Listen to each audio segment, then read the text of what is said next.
नमस्कार साथियों, आप सभी का स्वागत है हमारे YouTube चैनल आर के सेंटर 2.0 में। आज हम लोग पढ़ेंगे गोलीय दर्पण किसे कहते हैं और दर्पण कितने प्रकार के होते हैं। तो सबसे पहले हम लोग पढ़ेंगे गोलीय दर्पण। गोलीय दर्पण में लिखेंगे कि जो दर्पण कांच के खोखले गोले के पृष्ठ का भाग होते हैं उसे गोलीय दर्पण कहते हैं। दर्पण तीन प्रकार के होते हैं, समतल दर्पण, उत्तल दर्पण और अवतल दर्पण। लेकिन हमें यहाँ पे सिर्फ दो ही पढ़ना है, तो लिखेंगे कि दर्पण दो प्रकार के होते हैं। पहला होता है अवतल दर्पण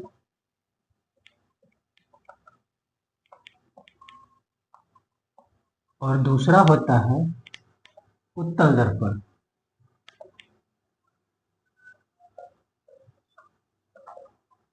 अवतल दर्पण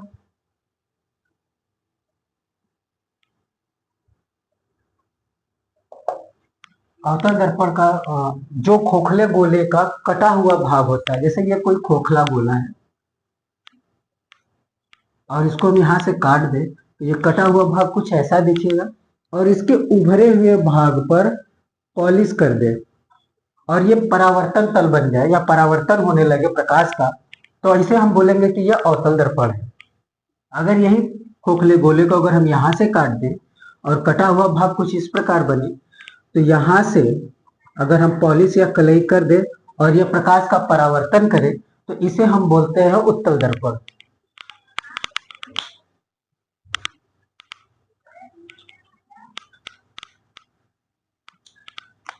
अवतल दर्पण में लिखेंगे कि खोखले गोले का, कांच के खोखले गोले का,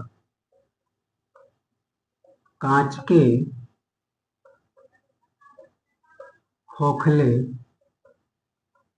गोले का कटा हुआ भाग, कटा हुआ भाग जो उभरा हुआ हो तथा उभरे हुए भाग पर, ये लिख सकते हैं, उभरे हुए भाग पर पॉलिश कर दिया जाता है उसे अवतल दर्पण कहते हैं।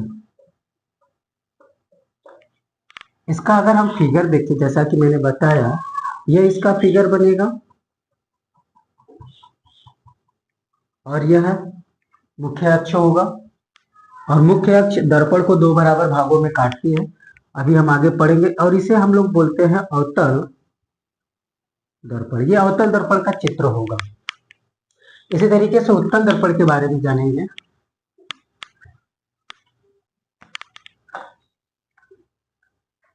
उत्तल दर्पण कांच के खोखले गोले का कटा हुआ भाग पर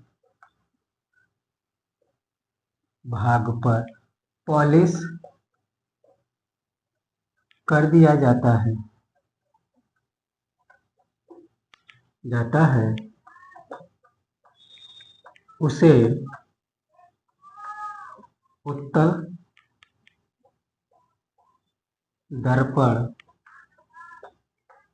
कहते हैं,